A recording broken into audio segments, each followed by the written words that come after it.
In my newsletter, I put in a checklist that's pointing to an article on my website that has 10 specific things you may not have thought about to help keep your privacy and security going, right? Keep it away from the bad guys.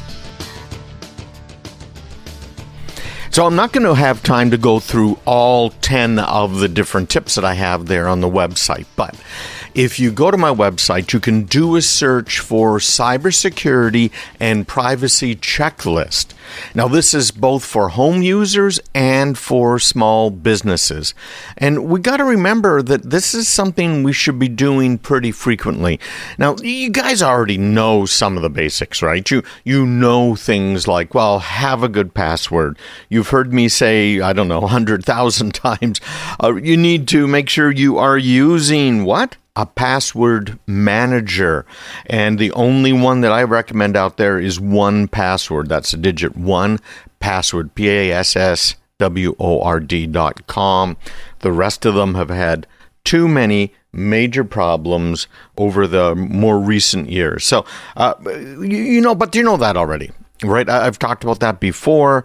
I've talked about it in my newsletter as well, in my videos. Well, this is an important checklist because what we're talking about now is doing things like securing your Wi-Fi. Now, you've heard that before, right? Don't turn off the radio. Right? Don't turn off the podcast. Wi-Fi is more than just having a password on your Wi-Fi network. Now, your Wi-Fi network advertises something that's called an SSID, and they come by default with a bunch of different names. A lot of times, the ISP will use part of what's called a MAC address from that Wi-Fi router that you have as the name of your network. So it might be connecting to XYZ 7E45F9. Right? You've seen that before. You've gone to friends' houses, even if your house doesn't have it, and you've seen it there before. Well, it's an important thing to have a unique SSID. You already know that. But did you realize that your router has behind it now the internet, and almost every router out there, Wi-Fi router, has built into it a web interface, so that you can go to that web interface and make changes. You've probably done that before, haven't you? Right? You go there. That's how you set up your SSID. That's how you set up the password if you changed it. Now, if you haven't changed it, I would advise you to change it. It's a good idea. And you can find out if you just search online for your internet service provider, or go have a look at that Wi-Fi box and find out what model it is, and then just do a Google search. For this sort of stuff, yeah, Google is good. I recommend Google when it comes to technology searches, and it'll tell you how to connect to the web interface. Now, here's where the problem really comes in. Most of these routers out there have a default password. And the default password on almost all of them is what? It's admin as the username and admin as the password. So you've got to check and make sure that you change that. You want to change the username if you can. Some routers won't let you change it, and you want to change the password. Because by doing both of those things, you're making a huge difference in your life. Because did you realize that there's a database of all of these passwords out there, and not just the passwords, but also the machines that have the default passwords. So you can go out right now. For instance, there's a website called defaultpassword.com, another one called CERT.net, C-I-R-T, not C-E-R-T, which is a completely different organization. And it has, right on defaultpassword.com, all of these default passwords that are used on pretty much every piece of Wi-Fi gear out there. So the bad guys know what the passwords are. They have access to things like defaultpassword.com as you do. You don't even have to go to the dark web in order to find out what the passwords are. Okay? Very problem. CIRT.net is another one. So CIRT.net/passwords, here it is. So I'm going to take the first one in the list, which is 3Com. I'm going to click on that, and here you go. 3Com Air Connect, AP, which is an access point. AP is your Wi-Fi. And it says, okay, it uses SNMP. SNMP is a protocol typically used to monitor the statistics from a device. And there's your password, com. 3Com Cellplex, here you go. You telnet into it. Oh, that's kind of old. And user ID is tech, and password is drumroll, tech. Right? Tech. Here's another 3M product. User ID is debug. Password is Cinet. Core Builder, tech. HyperArk. Password is none. No password with the user ID of ADM. See, they're so clever, aren't they, with some of these usernames and passwords? This just goes on and on for pages here. Here's another one. The Superstack to number 2 switch. Guess what? Password is monitor. Level is monitor. And user ID is monitor. So are you getting my point here? These Wi-Fi boxes that we have, these routers that we have, some of them are given to us by our internet service providers. Some of them we go out and buy. And obviously that's what I do, right? I don't use any of that. I do have a router from an internet service provider at the very network edge. And then I pay for fixed static internet addresses, IP addresses. I get it, Craig. You're more advanced than me. Some of you are saying you'll never be able to figure it out. But you can at least figure out how to get in to your Wi-Fi router and your edge router if they're not the same device, and change that username and password. Because these machines, these devices aren't particularly smart. You see, if you've got a smart computer, that computer software that's going to try and protect your computer says, okay, he just tried to log in as admin, that failed because it's not admin, right? You changed your password, you changed your username. So what do the bad guys do?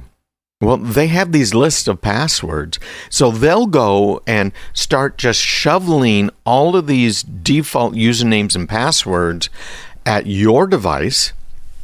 And particularly if you're a business, if you're on a business line of some sort, they'll really come after you. And we're seeing anywhere, sometimes upwards of 200 attacks every minute. It's crazy on our networks here at the office. But when it comes right down to it, if they are doing what's called a password stuffing attack, where they're sending all of these usernames, sending all of these passwords, next step is what? Well, they'll get in, right? Particularly if you haven't changed it, or if you haven't used a good password. And you probably know from listening to my show before and being a follower here that the best way to find out if your password is any good is to go to haveibeenpwned.com. Haveibeenpwned, PWNED.com. This is Troy Hunt's site. He's been trying to find somebody to really fund it because it takes a lot of work. He goes and does a lot of trolling on the dark web in order to find these password dumps and account dumps. It's just hard for him to do anymore. So what Troy's been doing is saying, hey, let's go the next step. And let's give you a free access to find out if that new password you want to use is actually a good password. And it says it's a good password, not because it's got random letters and numbers in it, but because it has not been used by someone whose account was breached. And there are a lot of breaches out there. There are billions of passwords and usernames. And you know what's kind of interesting to me looking at those statistics is of the 4 billion, I think it is, might be more than that now, different usernames and passwords that have been stolen. When they look at the passwords, 70% of them are repeat passwords. So go to haveibeenpwned.com, click on the tab at the top that says passwords, and then have it give you the answer, right? Type in your password that you want to use, and it'll tell you if it's any good or not. Now, why do that as opposed to using a random password? Well, you want a password that's easy enough for you to remember, and that usually means that it's going to be a passphrase. A phrase, people. So it's going to be, I love blue skies, right? I probably wouldn't use that one. I bet you it's taken. Let me see. haveibeenpwned.com. And I am going to now check my passwords. And I'm going to say I-love-blue-skies.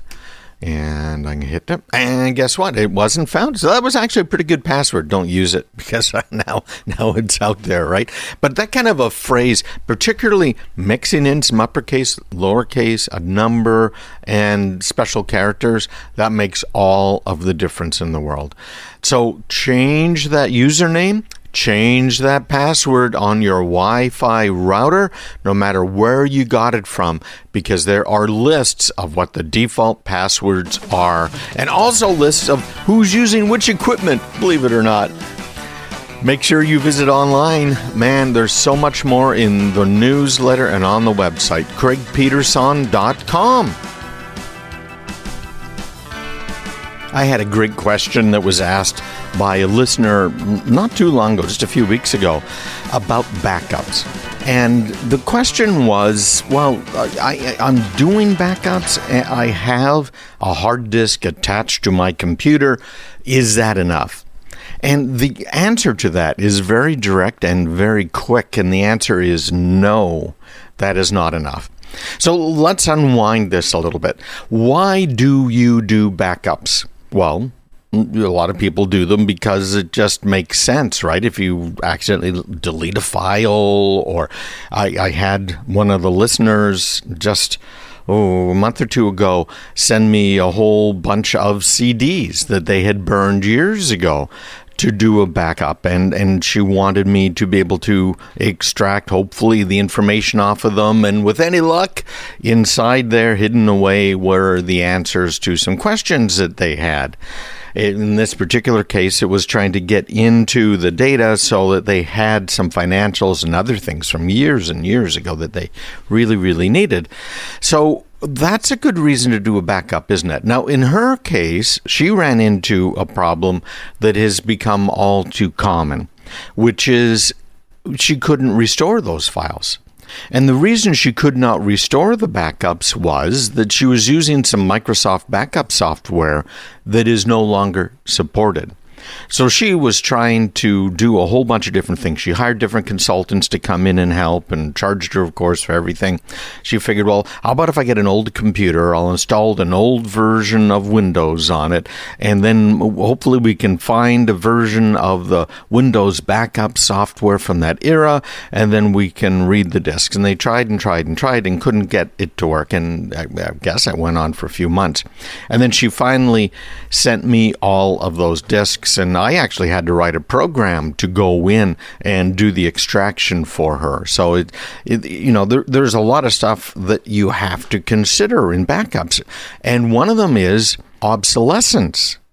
Now, you can have obsolescence, for instance, on a DVD or a CD because they are only going to live for a certain period of time. A CD, you're lucky if you get 20 years out of it because of oxidation. Think of rust that you might have on your car or steel or other places. That's oxidation. And the aluminum in that CD, the substrate that's used to burn the CD, that also oxidizes. So when it oxidizes, now all those little teeny tiny holes, some of them get clogged up, and now they can't be read anymore, right? You start getting data errors. And if there's too many data errors, your checksums and other things aren't going to be able to resolve it for you. So that's one problem, right? Your media gets old. The other problem is your media might not be readable anymore. And man, have we seen that over the years. How do you make that work? What's the best way to make it so that you can read your media? Well, I don't know. I've got some pretty old media around, and I've kept the readers in, I think, pretty much all cases. The only exception to that is a 9-track tape drive that I had from way back in the day. I haven't kept the reader because this thing was, 9-track tape drives are huge. So yeah, that I don't have, but much else I do have. But even then, the media on tape only has a certain amount of life as well. So this kind of goes on and on when you're talking about backing up. Now, if you're backing up as a security measure, for instance, to help protect you against the results of ransomware, well, now you got another consideration on top of all of the prior considerations. And that consideration has to do with you want your backup. You want it so you can restore it if they've encrypted your data, right? Encrypted your documents, your files, your pictures, and they say, hey, pay up, sucker, and they want some amount of money from you. The average cost to a bigger business is well over $1 million if it happens to you. And if you're a regular old home person, they're going to want at least $2,500 out of you. And even then, a large percentage of the time, almost half of the time, you'll never be able to get all of your data back. It's really that bad. So a lot of people say, well, I'm going to do a backup. So if my data is encrypted, they're not going to be able to come back to me and ask for money because I will just laugh in their general direction and I'll just restore from the backup. Well, here's your problem. If your backup media is on your computer or on your network, there could be problems. Here's the problem I'm talking about. When you have your data on your computer, in other words, you've got a USB drive that you bought, and they're cheap nowadays, and some of them work quite well, and you plug that into your computer, and you're using that to back up your computer, okay, great. You still have some problems, like, what happens when that backup becomes obsolete because you can't get that software anymore. That might be a problem for 10 years down the road, right? Because you're probably overwriting your backups. You're not keeping multiple generations around. I get it. But what happens if that computer is taken over by the bad guys, and those hosers have gotten in and have encrypted all of your files? What did we say is attached to your computer? That external USB drive. So now your backup drive also gets encrypted. Now, I spoke with a really bright guy who actually is a listener to the show, and he created a really cool mechanism for backup drives. And what it did is it automatically detached the drive from the computer in order to protect your data on the drive from ransomware. Now, that's kind of handy to detach it and then reattach it when it's time for the backup. But remember, you still have another set of problems. One is the ransomware might be running while you are attached, right? So that's a problem.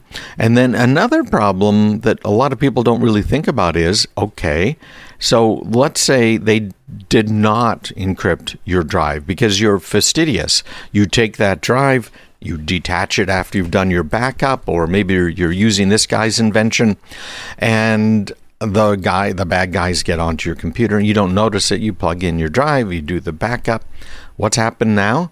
Well, that drive that you did the backup on now has a copy of your encrypted files. In other words, you can go ahead and restore from your backup, knock yourself out, but the files on the backup, even though that drive was not connected while you were backing up, or I should say it wasn't connected while the bad guys were on, if you didn't notice the corruption, your backup is now corrupted. You see the problem here? So how do you solve all of this? Well, by the way, this also applies, I inferred this earlier, to using a network-attached storage for doing a backup. Because if your computer's mounting a drive, call it the, I don't care, X drive, right?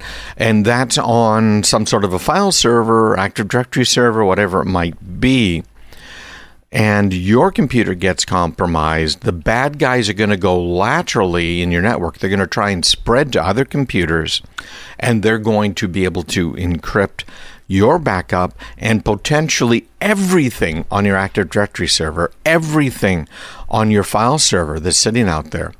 So, man, backup, we did a deep dive, and that's what we're doing right now. But backup is far more complex than I think most people realize, and that gets to be a problem, no question about it. Hey, you can get all 10 of these major tips by going to craigpeterson.com/subscribe. Get all of that stuff online. Now, we're going to have to deal with passwords for the next few years, but that's it. In reality, passwords are going to be long gone. But until then, let's talk a little bit about passwords and then what's replacing passwords. It's already rolling out in a lot of websites and other places online.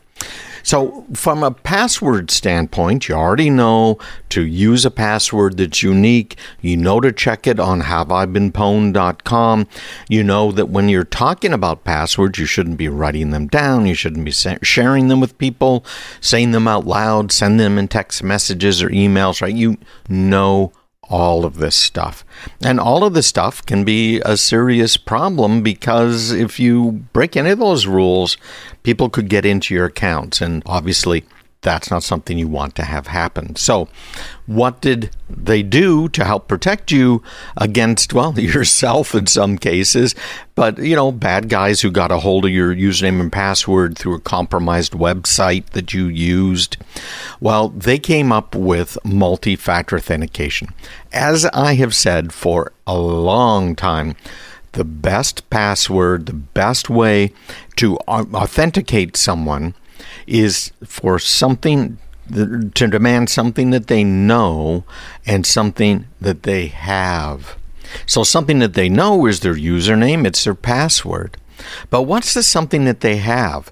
Well, that's the multi-factor. That's the two-factor authentication.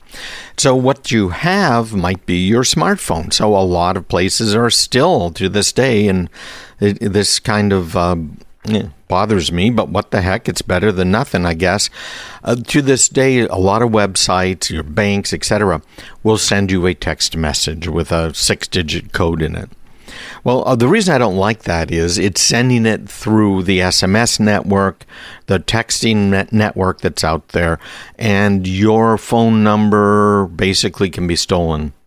And if your phone number is stolen and they try and authenticate you and the message goes to them, they're into your account. You see the problem with using text messages? So what I do is I use OnePassword again. And OnePassword has a function that is the same or similar to Google Authenticator, not Microsoft Authenticator. Of course, Microsoft has to do everything differently just to mess up the IT world. It bothers me, as you can probably tell. But anyways, Google Authenticator, what it does is it allows you to have a challenge. So you open the app on your phone, you look at the code, and once you've looked at the code, what's next?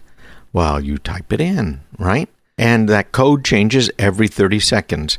Now, in some cases, people would rather have a fob. That's one of those little things. You've probably seen them before. I remember getting my first little passcode fob probably 20 plus years ago. Long time ago. I think it was Chase Bank that had them at the time. But it has a number on it that changes again every 30 seconds. So it's very, very handy. That's something you have, something you know, of course, username and password. So that was the next move here. And as I said, a lot of websites, including banks, still haven't caught up to that, which is crazy. But anyways, be that as it may. we're going to have to worry about this for a long time. And again, that's why I like OnePassword. It has so much of the stuff built right into it. Now, next is what's starting to roll out now. It's been rolling out for a year or so, but it's called Passkeys. Microsoft, Apple, Google, and others are all working on this new technology. And passkeys are a lot more convenient and they are more secure in some ways than logging in with a username and password. They're using public key cryptology, which is very, very good. So for instance, if you're a techie guy, you might use SSH in order to get to a remote machine, right? I've been using that since it came out on OpenBSD. And it's great. It's quite secure, and it can use and does use public key cryptology. So if I'm connecting to one of my clients' computers, we use a pre-shared public key, although it doesn't have to be pre-shared, it's a public key, in order to connect to the remote side. You see that? Very nice, very handy to be able to use that sort of a key. So what is happening with passkeys is when you sign up for passkey on a website, and if you use Google, you probably noticed the passkey thing if you ever log into Google. Your device needs to register with Google, for instance, in that case, or Apple or Microsoft. Apple's been using passkeys for a very long time. If you have an Apple device, you know, if you're trying to log into your Apple account, it's going to send a message to your Apple devices with either a code and ask you, is this you signing in at this location? Of course, it gets location wrong a lot because, well, you know, these reverse lookups aren't as accurate as they probably should be. But that's what Apple's been doing for a very, very long time. Now, here's the advantage to this. If you are creating a passkey on your phone, let's say, whether it's an iPhone or Android or something else, what you can do at that point now is use the biometric features of the device so that when you're trying to log in, you have your phone and you're trying to log in somewhere, and what happens then? Well, let's say you do a thumbprint or facial recognition or whatever else, right? You could enter a PIN in. So we use Duo internally and Duo for our customers. You'll find them online at duo.com. And Duo provides a multi-factor authentication facility, a service that you can use. And it, again, Duo's been great. And I've been using it for a lot of years. Cisco just bought them recently. So it's a good thing, right? It's more of an integrated environment again, which is part of the reason I stick with Cisco and not the upper right-hand quadrant in the Gartner reports. So once your identity is confirmed, the device can send a signed challenge back to the website that you're trying to log into. And then the server then looks at the challenge response coming back from your device using the public key and authenticates you without you having to use a password. So you can see in the back end, it's kind of complex. But on your side, it is very simple.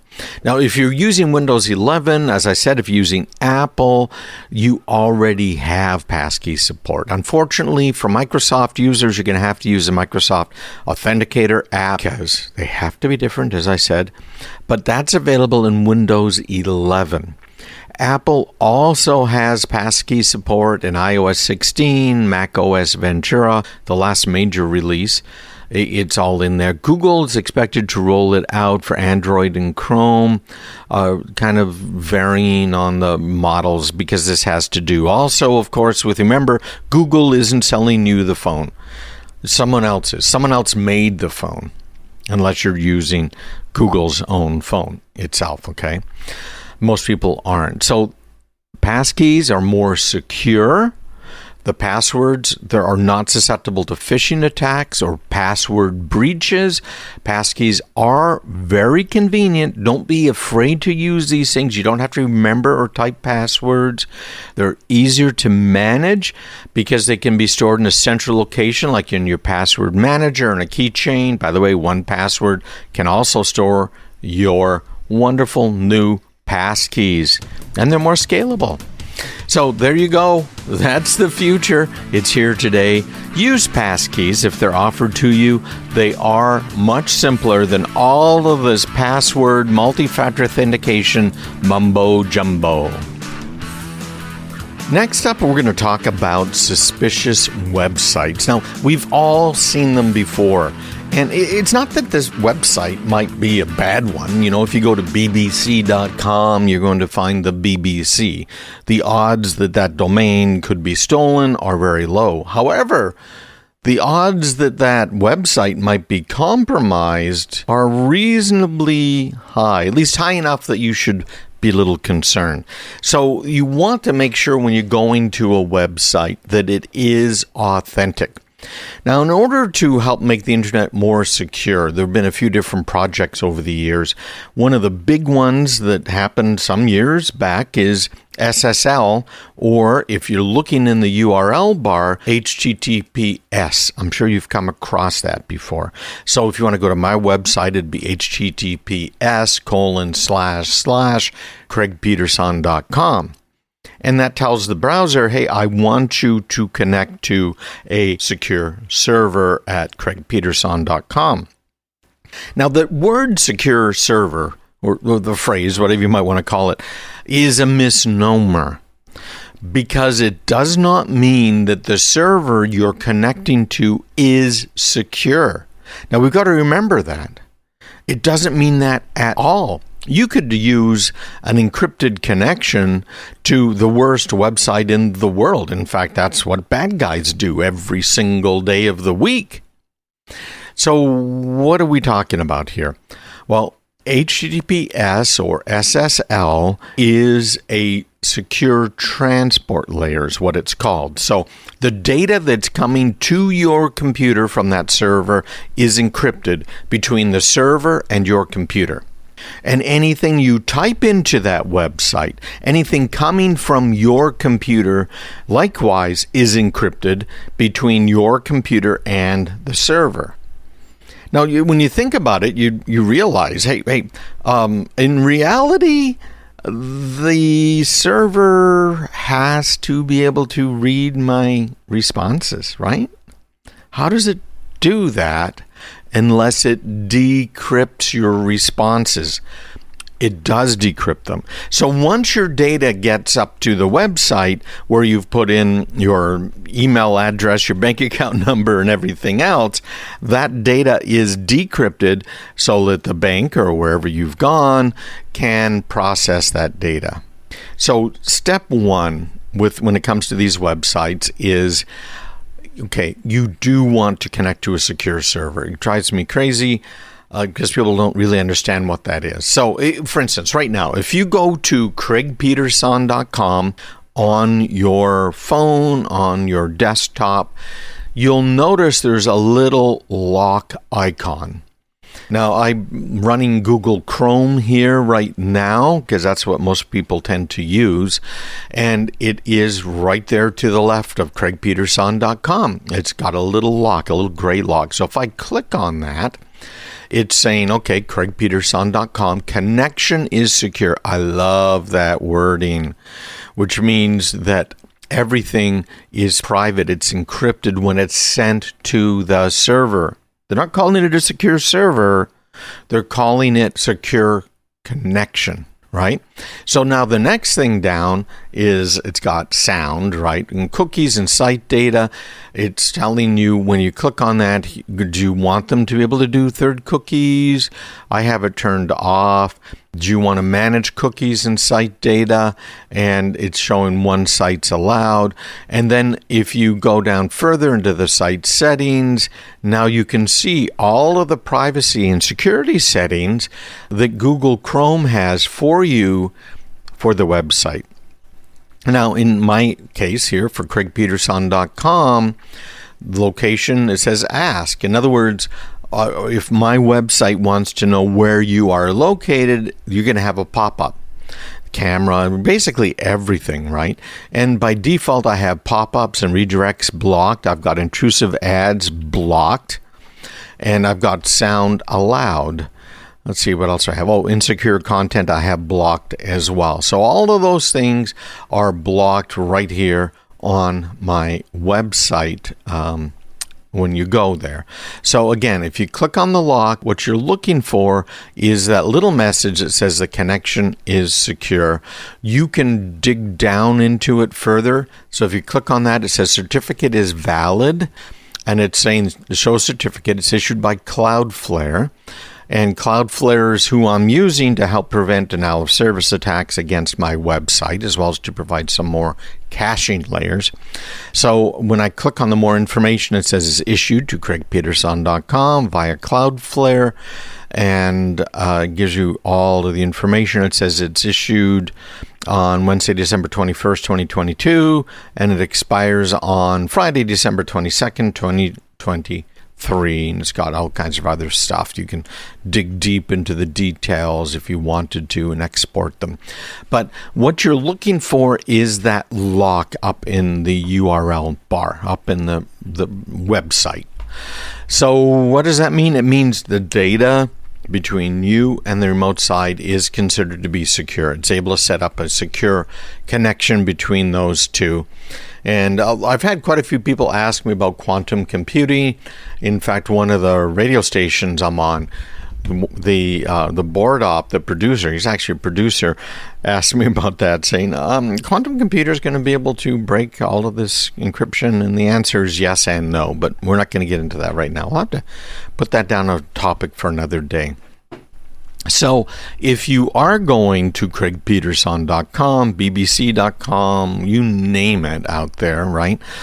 If you are concerned about who they are and you click on that padlock icon and you go down to the connection is secure and look at the certificate, a bigger organization, so let me just go to a bigger organization right now on my web browser, because I'm using Cloudflare's default, certificate and everything else. So if I go to bbc.com and I click on it and it says connection is secure, I click on that and it says certificate is valid, and I click on that. Now you'll see the organization name. It is the British Broadcasting Corporation. That's how you check to make sure you really are talking to the server you want to talk to, because it's easy to generate a certificate nowadays. It used to be difficult, used to be really expensive. Now it's not that difficult and it's not really expensive, okay? But right there, I'm looking at it right now, British Broadcasting Corporation. And I got that from clicking on the lock in the URL bar and then clicking on connection is secure and then certificate, and now I can see who owns that certificate. So let me see, let's go to another one. Let's try Fox News, right? Fox.com. Let's see if it really is them. Masked Singer, what a silly show. I never watched it. So now you click on that, it says connection is secure. I click on that and a certificate is valid. I click on that. And so there you go. Organization is Fox Media LLC. So anytime you're going to any real business out there, you should see their name up there, right? You got that? So if I want to go to TD Bank, for instance, I type in tdbank.com or td.com and I click on the lock and it says connection is secure. I click on that and I say certificate. Oh, it says right at the bottom, certificate is valid, issued to the Toronto Dominion Bank. Okay. And there you go. So that's how you check if the website you're going to for somebody that you care a lot about, like your bank, is actually secure. So important. And you want to stick to reputable sites when you're going online, if you're shopping. That's always an issue for me too, because I would rather deal with a small mom and pop shop that isn't paying the Amazon taxes, right? Where Amazon's hosting everything. And don't get me wrong, Amazon's convenient as can be, but in reality, they take a lot of money to do the warehousing for these third parties, to sell it, right? A lot of the money goes away. So I'd rather deal with a little guy. But how do I know if the little guy is legit? That is a much bigger problem than we can really give you a cut and dry solution to. But if it's a local retailer that you can check to see if they've got a website that you can go to. There are some tools to check the ratings on websites. Of course, as always, the Better Business Bureau. I don't subscribe to them. I had a couple of run-ins with them many years ago. But anyways, and it had nothing to do with complaints filed, against me or anything. It had to do with the way that they were pushing their services, quote unquote. But it's a place that you can look. So you've got to look. If you're not going to stick with the big guys, the Walmarts and Amazons and Targets of the world, then you really need to spend a little time doing your homework and help out the little guy when you're buying stuff, where there's gifts or things for the office, and it gets pretty difficult. All right, so I've got a lot more information in the newsletter. You can sign up at craigpeterson.com/subscribe. You'll get it every week. It's also up on the website, so keeping your digital footprint in check. Remember, I said there were 10, and we don't have time to go through them all right now. Avoid using public Wi-Fi for sensitive activities. You've got to be careful. And you might connect to some place, you're at the coffee shop, and there you go. I see it's Xfinity, so I'm going to connect to that, and it might not be them, okay? So be very cautious. And if you are forced to use a public Wi-Fi, do make sure that little lock is on your top of your web browser, so that you are talking securely over the Wi-Fi, whatever it might be. Email attachments, backing up, we already talked about. Strong, unique passwords, and updates. Oh my gosh. Keep everything up to date, would you? That's so big. All right. Hey, thanks for joining, and make sure you are subscribed. craigpeterson.com/subscribe. Well, the problem that they are having is that somehow someone took over control of their Microsoft Exchange tenant. Now, that's something a lot of businesses use. I mean, a lot. I am not a Microsoft fan, that's for sure, but most of our clients use it as well, so we have to maintain it for them, keep it up to date, and configure stuff in it, right? Now, there's a whole lot of stuff to configure, and it gets really kind of crazy. There's no two ways about that one. And what ended up happening, of course, is we had to come in after the fact and do a whole bunch of cleanup. Who did those emails go to that were being sent from their domain? These phishing emails. Hopefully nobody fell for it. And then you got to work on the legal side. Well, what do we have to say, and to whom, and what's going on with all of this nastiness? It's absolutely incredible, the amount of work. And I've talked about this before many times, right? It takes hundreds of hours to recover after certain types of hacks, and costs a whole lot of money. The bigger companies out there, just the medium-sized ones, the current number that I've seen is about a $3 million cost to try and recover from one of these types of hacks. Now, the good news here is there's no evidence anything was stolen. It was a target of opportunity, but it still is cleanup after cleanup after cleanup. Oh my gosh, such a pain. So I wanted to bring that up to everybody just so you remember a couple of things. One is you can never be 100% safe. And the really good news for us and our client is we had very good backups going back months. Daily backups, which we have since changed to backing up about every 4 hours. So there is a whole lot that you need to make sure works when it comes to backups. I'm not going to talk about backups today, but you can find more about it on the website. I've certainly talked about it on the radio before. But the big thing I really want to talk about is patching, because the problem most of us encounter is triggered by not having the latest software. There's 0-day vulnerabilities. These are vulnerabilities that almost nobody knows about other than the bad guys. And there's nothing you're going to be able to do to protect yourself against some of those. Obviously, you can try and keep your network edge nice and clean. There's a whole bunch of things you can do, but none of it is perfection, let me tell you. Very, very sure. So that's number one. Just like LifeLock says, right? They can't guarantee that they're going to be able to see everything that might happen, which is absolutely true. I'm not a LifeLock subscriber, just so that you know. But it's that same sort of mentality. The other one is if your computer is subjected to some form of malware, some form of hacking, well, that's where making sure you have the right patches really comes into play.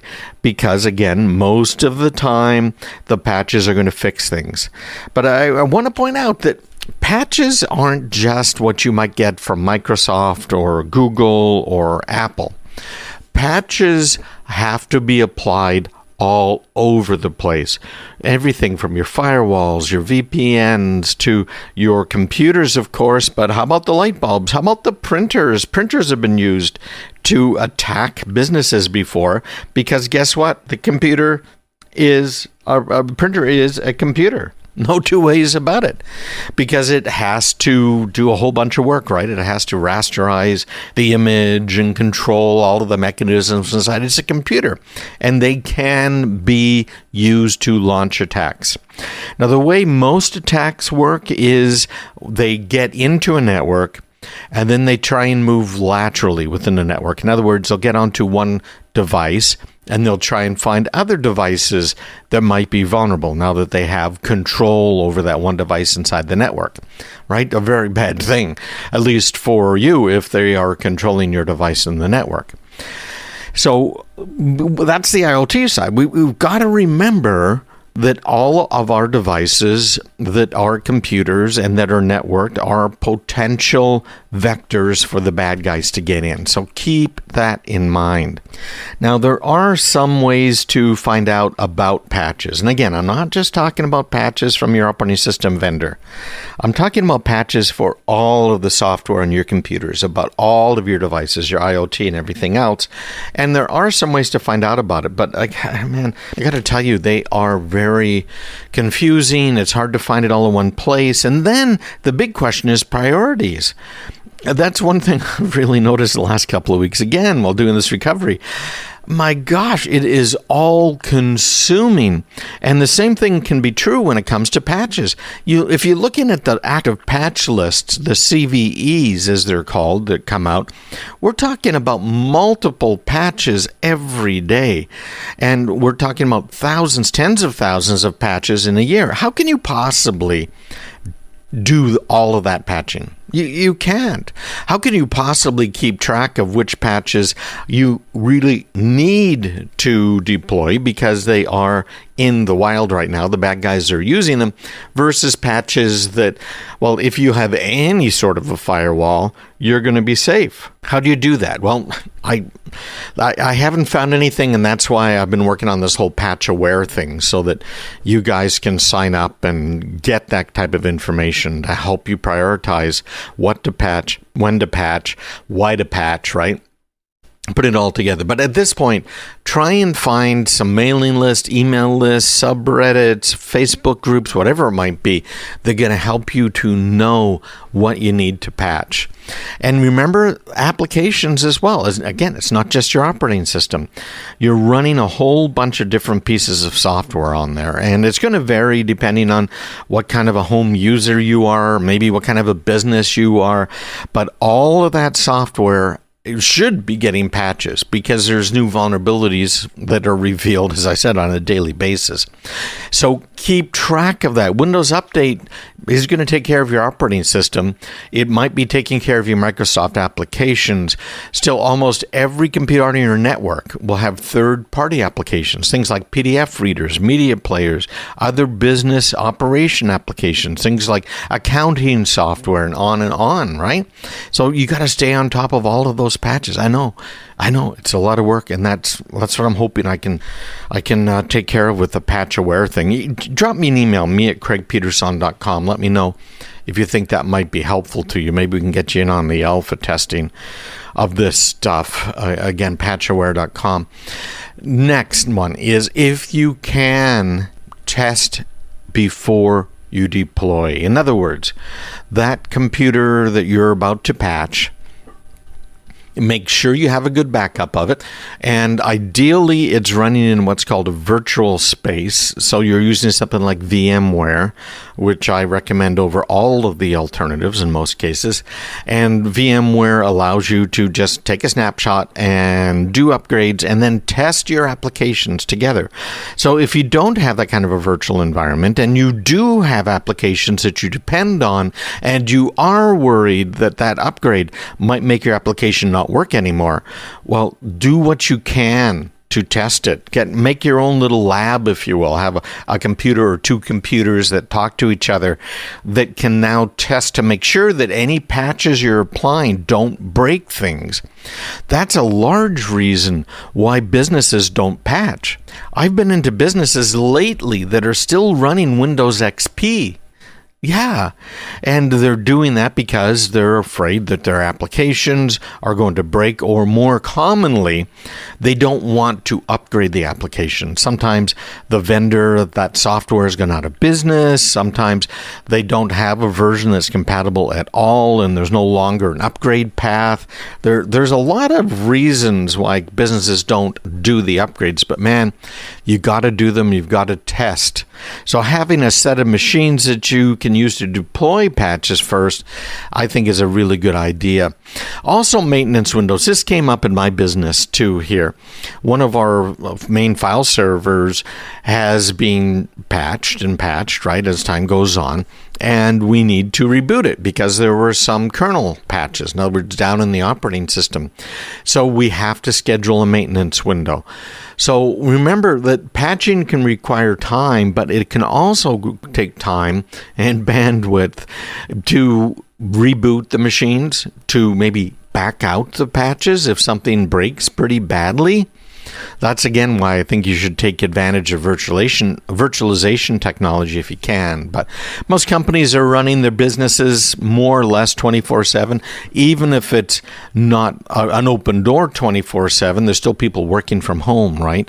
So you got to warn everybody. And then what happens if there's a 0-day exploit or a real important patch? Well, then you got to schedule that. You got to make sure people know about it.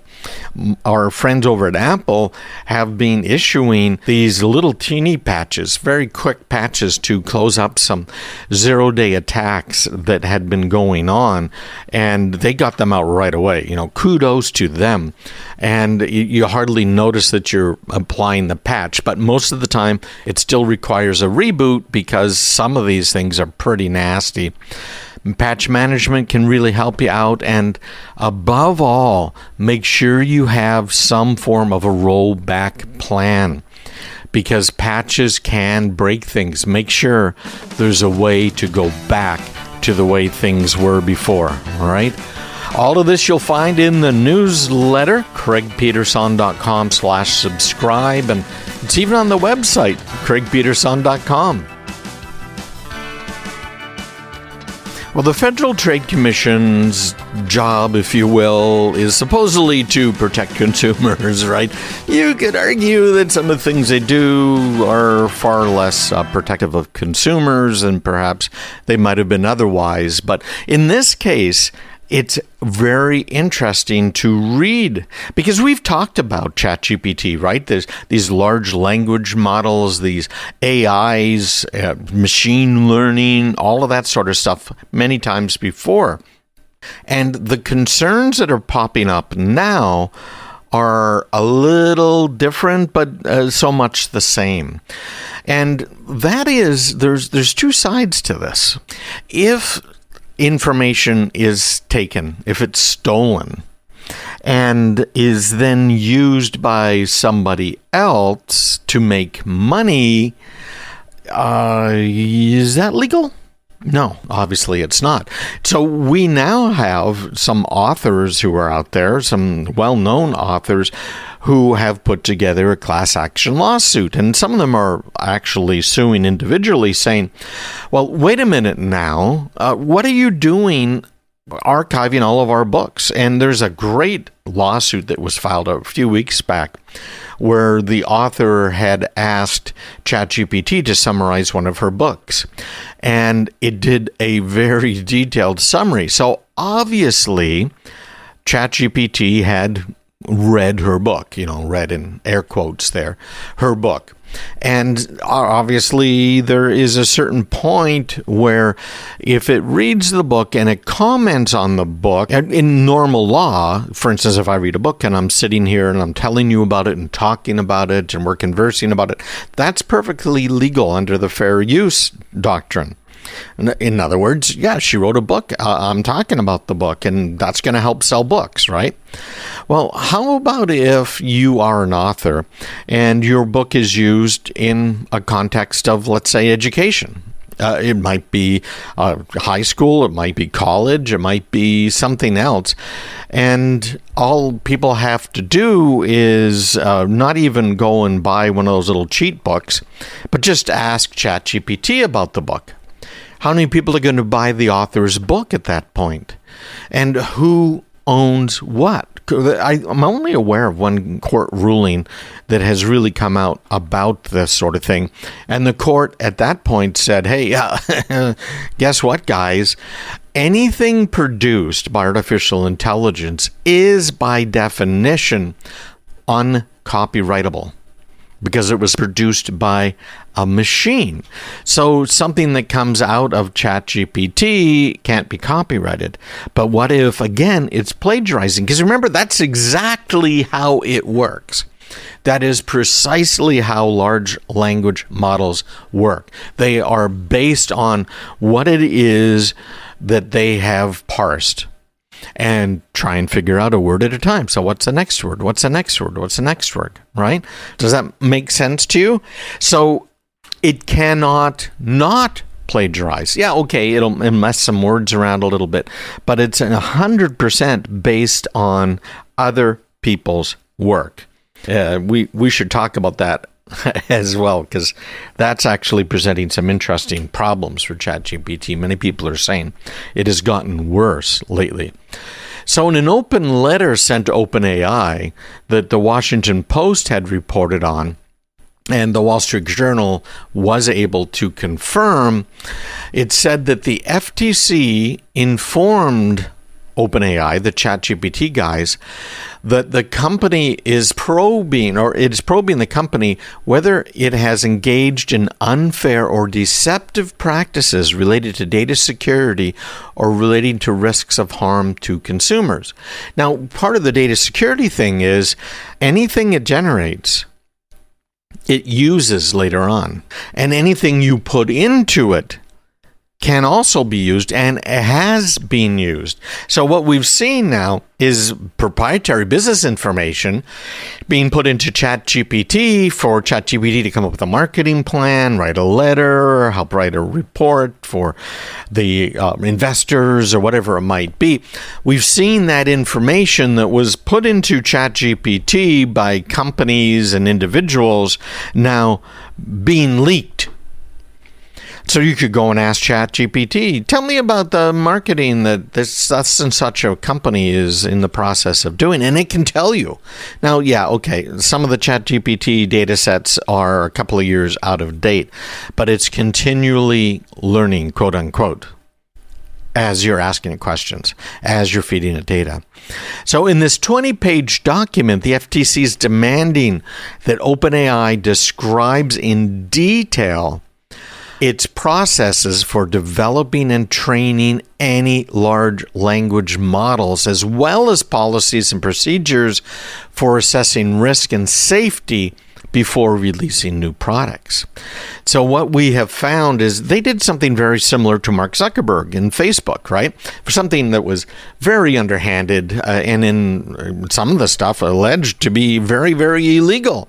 Mark Zuckerberg decided what he would do in order to put together the Facebook is he scanned electronically here via the computer in the network I think it was Harvard, right? The Harvard pages of the students who were there. It's designed so you can contact another student if you're working on a project or you have a question, whatever it might be. And he took the pictures of each student, and put them up online. And basically it was, so is this woman hot or not? Right? With stolen pictures. Right? It's incredible what happened. And then, of course, it grew and it grew, and it's changed a whole lot since then. But, and I'm simplifying it slightly as well. You might have seen, like, there was a movie about what had happened as well. So that's what he did. Well, guess what OpenAI's doing? Google, its whole business has been going online and scanning everything it can get its hands on, right? If you go to Google and you search for something, what happens? Well, as a rule, it has searched indexed all kinds of web pages. It's prioritized the web pages. It's tried to figure out what you mean and what the most correct answering web page would be. Let's put it that way. And lists the web pages with a slight summary. And the summary is usually skewed towards your question. So rather than just the first words on a web page, it's trying to help you understand, okay, this web page, here's what it's talking about, here's how it relates to what you want to do, right? Works. Not bad. Now, if you go online, if you've signed up for Bard, and if you're using your Google account, in particular if you're using the Chrome browser, what happens? Well, it comes up at the very top with a summary generated by Google Bard, which is the ChatGPT, if you will, coming from Google. And so Google Bard is now creating an answer that does not any longer require you to go to any of the websites where it gleaned the information and processes that information in order to give you that really nice little wrapped up summary. See what's going on here? So who owns what? You know, it was bad enough when Google started putting little summaries up on pages. I remember the guffaw that came out of many people's mouths, guffaw, right? And I remember that very well because I was pretty upset too. Why should you not have to go to my webpage if you want to see my information? Well, this is kind of interesting because we're seeing this now in steroids because people are using ChatGPT. People are losing their jobs to ChatGPT. And the whole thing is as unfair as Mark Zuckerberg and the foundation of the Facebook. Well, it was one thing to lose jobs for street sweepers who are going around after the horses and people that fed them and took care of them, etc., right? The stables, there's still a stable in New York City for some of these horses that give the tours of the park and all, right? It's kind of cool to think about, but look at how much better it's gotten. From the days of the horse and buggy and today's day where we're driving cars around, burning gasoline or diesel, very efficient. efficiently, getting places quickly, being able to stay cool, air conditioning. In fact, air conditioning has been blamed for a lot of societal problems down in New York City. You might ask, why, Craig? How could that be? Well, it used to be that it would get very hot in the summer, which it still does, of course, and that heat drove people out of those skyscrapers, their five-story walk-up, to the park. And people used to sleep in the park, and whole families would be there, and they'd toss ball around, they'd read books, and they'd know their neighbors. Versus today, with air conditioning, everyone stays kind of locked up inside, air conditioning on, right? So we've seen a lot of changes. We don't now have people delivering big cubes of ice to keep our ice box cool, do we? Well, we are seeing some jobs here, according to Finance Buzz, that are absolutely going to be gone in the 2030s. So they've got a list of 15 jobs, and I'm sure you can think of some. Now, remember 20 years ago when we were talking about AI? And we're talking about how things are going to change, and it's going to cause a lot of problems in some jobs and no problems in others, etc. Well, turns out that the number one job that they say is going to be extinct, and this isn't a job specifically, but assembly line jobs. Just think of what we've done so far. Look at some of the plants, for instance, that have been built by Tesla that are almost completely automated. There's plants in China making cars, the same sort of thing. No people involved. Of course, unions haven't been happy about that, and there's a lot of people that argue that that's part of the problem with the U.S. auto industry. They just can't innovate because the unions force them not to, right? So blue-collar workers standing up against the bosses at the plant, well, AI doesn't care, right? So a lot of traditional assembly line tasks that are involving repetitive manual labor, basic product assembly, that are already moving towards automation. Many of them are already automated, but it's going to move even more by these AI-driven machines as they can look at a product that's sitting there and maybe something isn't quite right.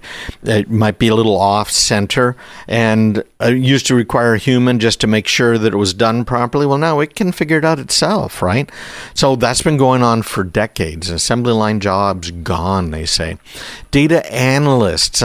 This came up today too, but it's unlikely that the good old human data analyst jobs are going to be eradicated by AI, but they are going to be a lot different. And I'm not just talking about going to a language like R for those of you who are in that business.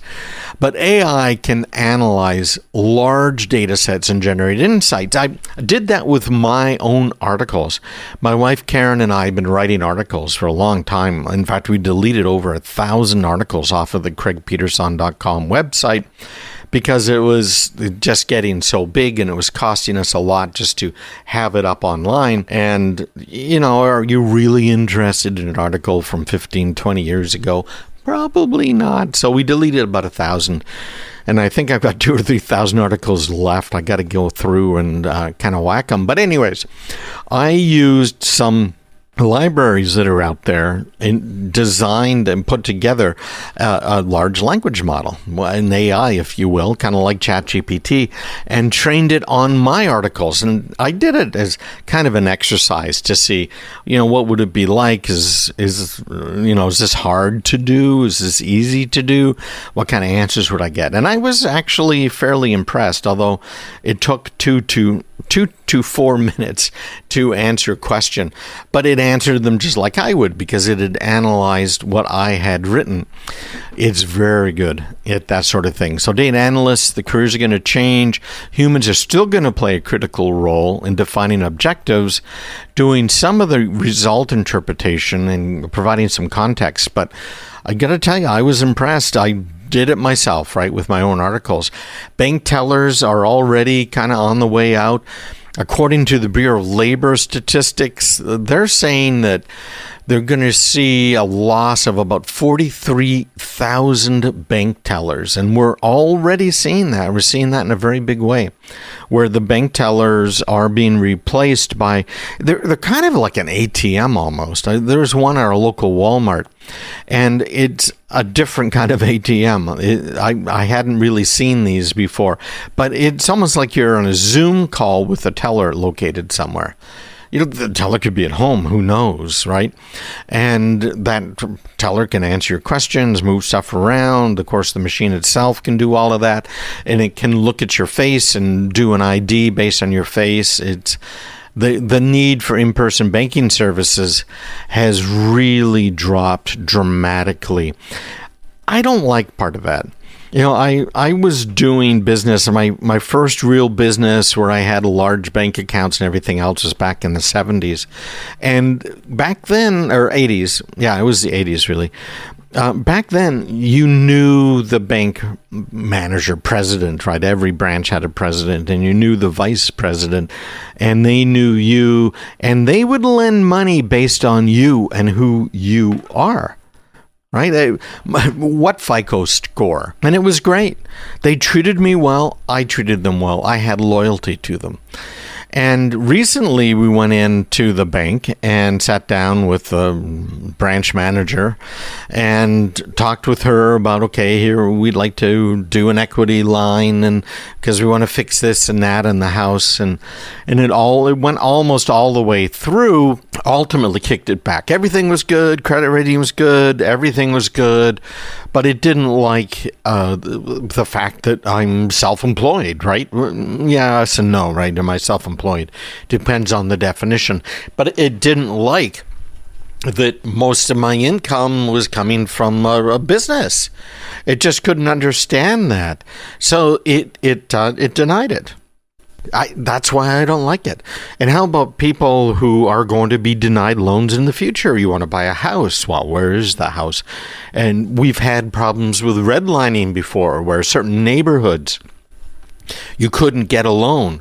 In some cases, it had to do with your race. They wouldn't lend you money if you weren't a white male, for instance. In fact, it was illegal at one point in certain parts of the country. So how are you going to make sure that those types of biases don't show up in these AIs that are going to be making some of these decisions? There's no way to. And particularly when you pile on top of this, that the people that design these AIs, that put them in place, can't even tell you how an AI reached a certain decision. They can certainly tell you, okay, well, we do this and we do that, and basically it's going back to the old calculus days in college, right, in statistics. Okay, fine, but how did it come to the conclusion that John Doe is guilty of this crime?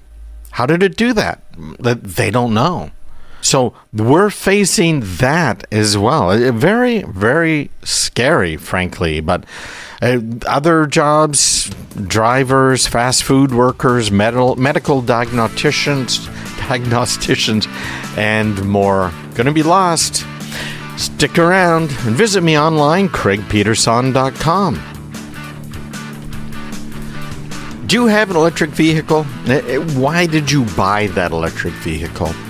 There have been some studies out there over the years about these hybrids and electric vehicles and why people are buying them. I can tell you the reason why they're being manufactured. It's because of federal government requirements, these CAFE standards that they put in place, where they are forcing companies to make electric cars. That is causing some problems. Right, like that's a surprise. So let's start with these new cars and how they're tracking you. Remember that the cars of tomorrow are going to be self-driving. There's no two ways about this. And tomorrow, not necessarily next week, next year, but they will be completely autonomous. How can they make an autonomous car? Well, they have to train it, don't they? How do you train things like large language models? How do you train things like cars? Well, you need a lot of data. You need to know precisely where the roads are, Well, you can find that by having people use your GPS. And the GPS is sending back signals telling the company exactly where you are on the road. So it now knows exactly where the road is. And then it needs to know also where are people driving, what kind of routes, alternate routes could be taken, how can we avoid a traffic jam, what time are there usually traffic jams. It's a lot of data. And there's a great story on Wired.com that was in this week's newsletter that you can get for free at craigpeterson.com. And Wired's talking about how modern cars are producing 25 gigabytes of data per hour. Amazing, isn't it? No joke. And this Wired analysis that was done, that's in this story as well, of the 10 most popular U.S. cars, shows that they are all collecting a lot of data. And they may know more about you than your friends and families do. Because it's not just that GPS data that they're collecting. Many of them have other sensors. They might have LiDAR, and that's certainly the case for some of these semi-self-driving cars that are out there, but it's just more and more data. So what's interesting to me is there's a U.S. automotive firm called Privacy for Cars that's come out with a tool that they call the Vehicle Privacy Report. And this report kind of reveals how much information on your car can be sucked up by the manufacturers. So if you go to vehicleprivacyreport.com and you enter in your 17-digit VIN, I think it's safe to do that. It's easy enough to find VINs. You just walk around a parking lot and look in the windows, right? Windshields. But you enter the VIN and then you can find out from this site here, again, it's vehicleprivacyreport.com, what kind of data they are able to gather on you and you traveling. Now, some of it, of course, has to do with cameras that are looking at you from inside the car so that they can then look at you and say, oh, he's falling asleep, he's not paying attention, etc., and kind of wake you up and get you going again, right? That's not bad. But how about this other biometric information?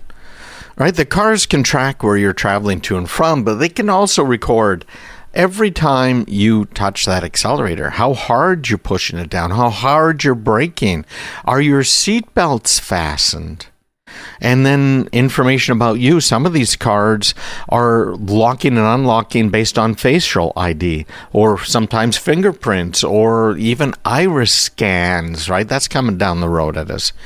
And some of this data is being sold to the data broker industry and is then being resold to insurers, to the government, and to many others that are out there. Interesting, isn't it? So it's showing this, again, vehicleprivacyreport.com, how much information your car is gathering and how much might be used. So this is kind of like Apple has this privacy label for apps. Google has it for the Android. And it shows how Facebook might use your camera, how Uber might use your location data. This tool indicates that the vehicle manufacturers can suck up some of this information. So it's very interesting to kind of go through this. Wired ran 10 of the most popular cars and their, results. Let me just scroll down here. You can read the whole article. Again, I got a link to it on my website and in this week's newsletter. So they used, Toyota, Honda, Ford, Chevy, Ram, Jeep, and ran them all through the tools. These results only apply, by the way, to the U.S. Different countries have different laws about privacy, and in fact, even different states here in the U.S. Saying a lot of these cars have kind of the same thing, a lot of technical legal files. So let's start with Toyota. Camry, Coma, RAV4, and Highlander. Those are the ones that they picked and they looked at. And the privacy documentation that came from the vehicle privacy tool is the same for all of the 2022 models.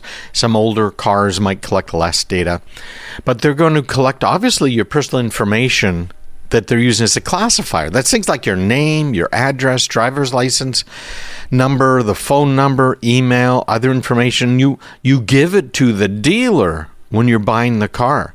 And Toyota is no different than others.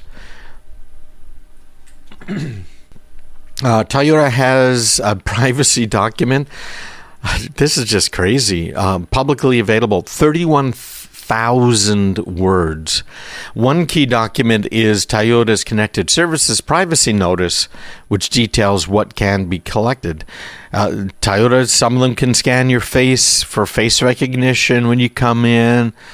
It goes on and on. They got the Honda Civic and CR-V, the Ford F-150.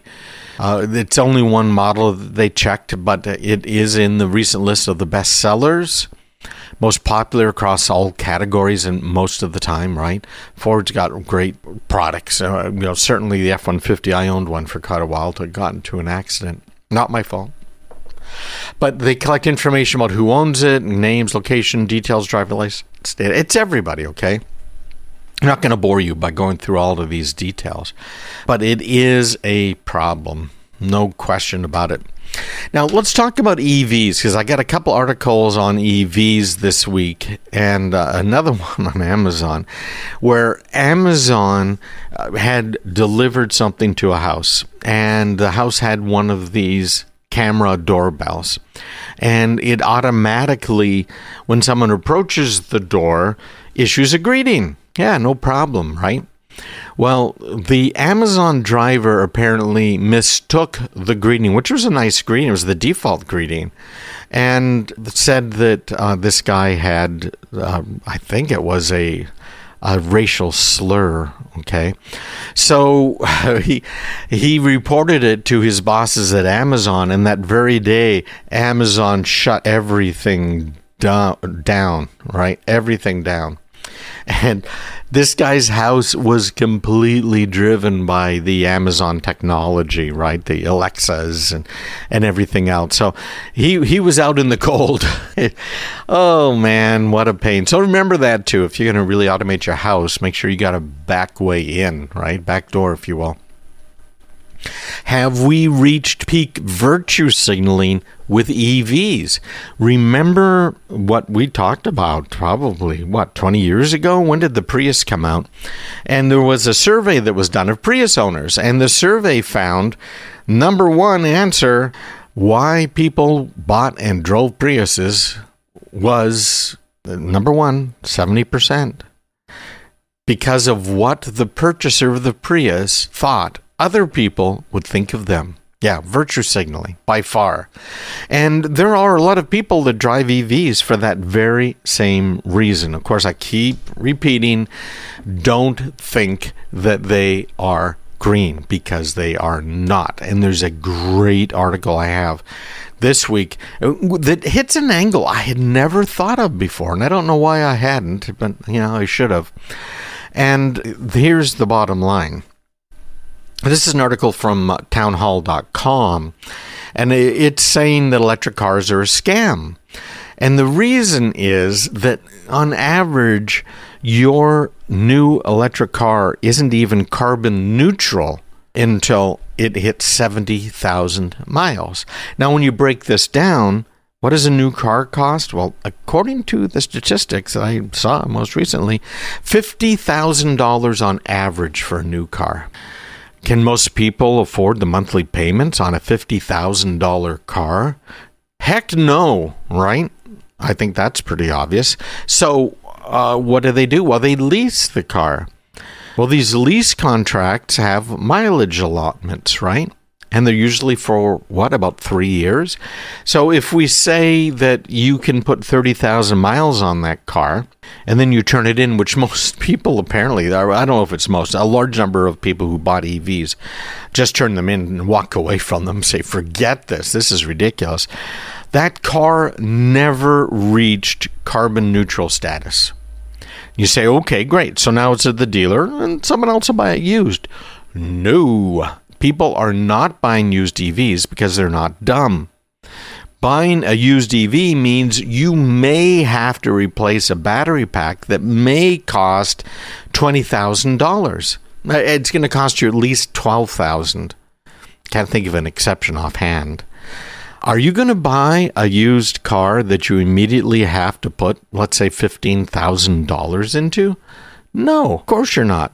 Now, of course, that car might not need a new battery pack yet, but people are just not willing to take the risk, and I understand why.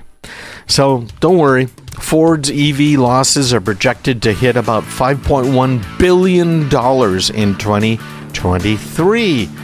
Yeah, when is this stupidity going to stop with the federal government mandating things that society, industry, etc. just aren't ready for? Let's take this slowly, people. Hey, sign up, get the newsletter right now, craigpeterson.com.